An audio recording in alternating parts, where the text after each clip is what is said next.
Bank লুটের টাকা গেছে ক্ষমতাচ্যুত প্রধানমন্ত্রী শেখ হাসিনার মেয়ে সাইমা ওয়াজেদ পুতুলের প্রতিষ্ঠিত সূচনা ফাউন্ডেশনের ব্যাংক হিসেবে।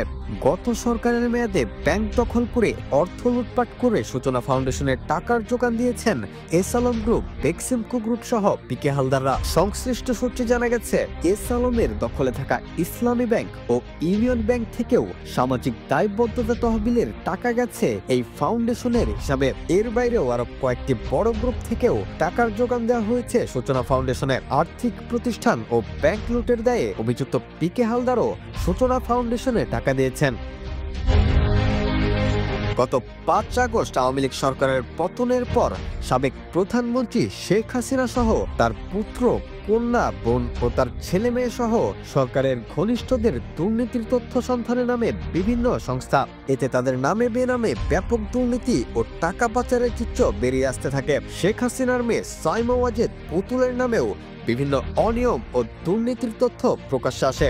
আর্থিক গোয়েন্দা সংস্থার প্রতিবেদন থেকে পাওয়া তথ্যে দেখা যায়, ২০১৪ সালে প্রতিষ্ঠা করা হয় সূচনা ফাউন্ডেশন। এর প্রতিষ্ঠাতা ও চেয়ারম্যান সাইমা ওয়াজেদ পুতুল মানসিক প্রতিবন্ধী ও অটিজমে আক্রান্তদের সহায়তা করাই ছিল এর অন্যতম কাজ।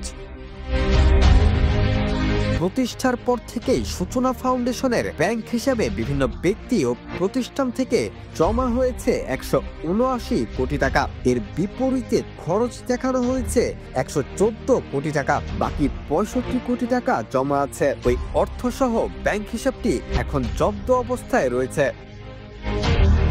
জানা যায়, ব্যাংকের সামাজিক দায়বদ্ধতা তহবিলের টাকার একটি অংশ সূচনা ফাউন্ডেশনের পাশাপাশি আওয়ামী লীগের গোয়েন্দা cell centre for research and information, CRI এর ব্যাংক অ্যাকাউন্টে যেত।